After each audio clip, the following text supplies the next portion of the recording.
Hey, welcome back. This is part 4 in a series of bass lessons on how to hold the bass while seated. This one will focus on the thumb position, and just a quick review of the first few parts. Part 1 was just how to hold the bass and set it up. I talked about stool height with your right leg being able to comfortably sit flat on the floor, your left leg up on the top rung so that your thigh is parallel to the floor, the back of the bass sitting flat against the inner part of the thigh. You want the bass sitting in its end pin anchor. Highly recommend the end pin anchor versus a regular rock stop for this. About a 60-degree angle between your body and the instrument. Part 2 is about the bow, making sure that the height of your instrument is so that your arm, when it's relaxed without having to dip a shoulder, can reach right to the bow line, or some people call it the third lane. This spot right between the bridge and the fingerboard, you should be able to comfortably reach that without having to dip your shoulder. Part 3 about the left hand out to the side, hold a soda can, bring it in, tip of the thumb right in the center of the back of the neck. On the fingertips, don't let the fingertips collapse. Nice curved hand all the time. Elbow up just enough so that the wrist is straight. Don't want it too high, don't want it too low. Straight wrist right in the middle. When you're going into thumb position,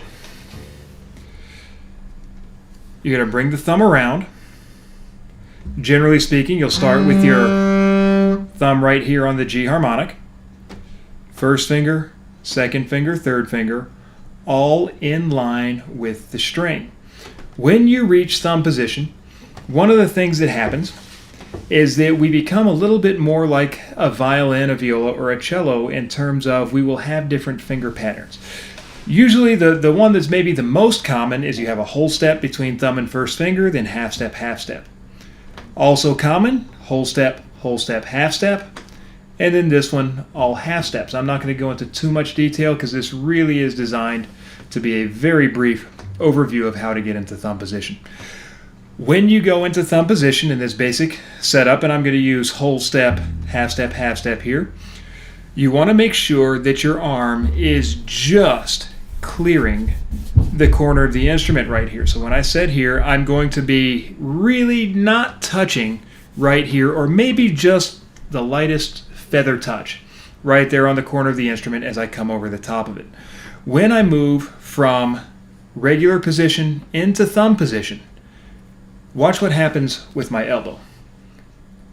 Elbow comes up, thumb comes around, slide into position with these fingers all still on the string. I'm going to come back, thumb comes around, elbow comes down. Keep an eye on these 3 fingers as I shift into thumb position.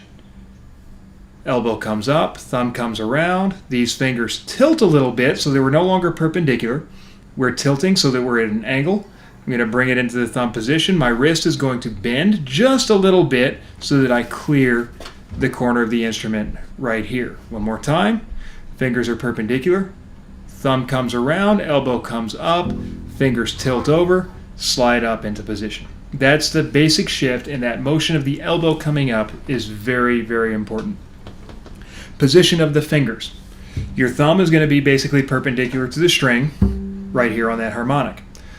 First finger is going to come down very close to, straight perpendicular at the string. It is very common for people to collapse this first knuckle. I know folks who really go out of their way to keep that first knuckle really curved, but I also know a lot of people, really great players, you'll see this first knuckle collapse.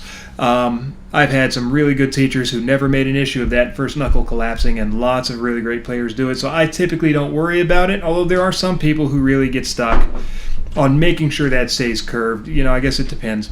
But I generally don't see that as a problem because you do come so straight down against the string, it's hard to keep it curved. The second and the third fingers should stay curved. They come in at more of an angle, so you don't have this particular first finger problem of the knuckle collapsing. When you move into thumb position, some important stuff about the bow. It's really important that your bow moves down close to the bridge. If I'm going to play my open G string, I want the bow right on the bow line halfway between the bridge and the fingerboard. When I come to the G harmonic, If I do the same thing, yeah, the sound's not too good. It's kind of choked. It doesn't ring. I'm going to want to move my bow half the distance from the bow line towards the bridge. Now I have a nice open ringing sound. As I go up the scale, if I'm going to go to the next G up here, I'm going to move my bow half the distance again so that by the time I'm playing this high G up here, my bow is very close to the bridge. So if you watch me play a G scale here, I'm going to start with my bow placement about right here. I'm going to keep my fingers in line with the string all the time. My first finger will probably collapse a little bit, but I'm going to keep my other fingers curved. I'm going to go ahead and use whole step, half step, 1, 2, 1, 2 to get up to G scale.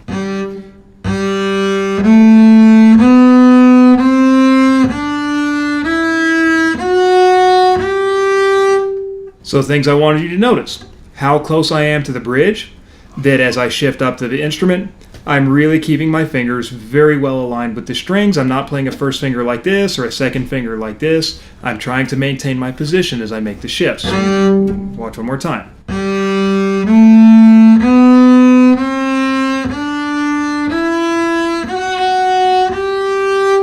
My thumb, even if it's not in contact with the string, maybe just a little bit above, but still in that position, still maintaining this basic whole step relationship. If I'm using my second finger, my third finger doesn't come all the way out here. It stays close to the string for when I need it.